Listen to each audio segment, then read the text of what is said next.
Magandang umaga mga manonood.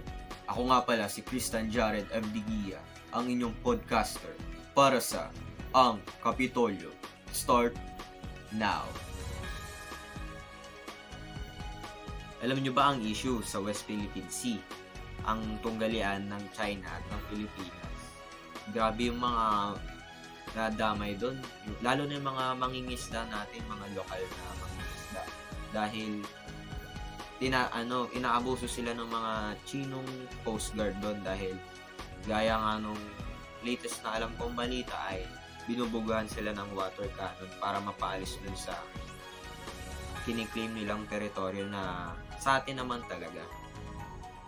Ngunit, ang pagkakaalam ko ay meron itong kaugnayan sa Gentleman's Agreement ni former President Rodrigo Duterte at ng President ng China na si Xi Jinping. Ano nga ba ang Gentleman's Agreement? Ito yung agreement nila na confidential ni President Xi Jinping at ni former President Rodrigo Duterte. Sa pagkakaalam ko ay baka dahil dito tumatapang yung China na i-claim yung 9-dash line nila dahil dun sa agreement nila ni former president. Pero bilang konklusyon, kawawa pa rin yung mga nadadamay dun sa nabanggit na lugar dahil nagtatrabaho lang naman ng marangal yung mga mangingisda ron.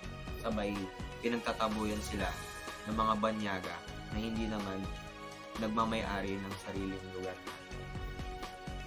Muli, ako si Christian Jared M. Digia, ang inyong podcaster para sa Ang Kapitolyo. Out.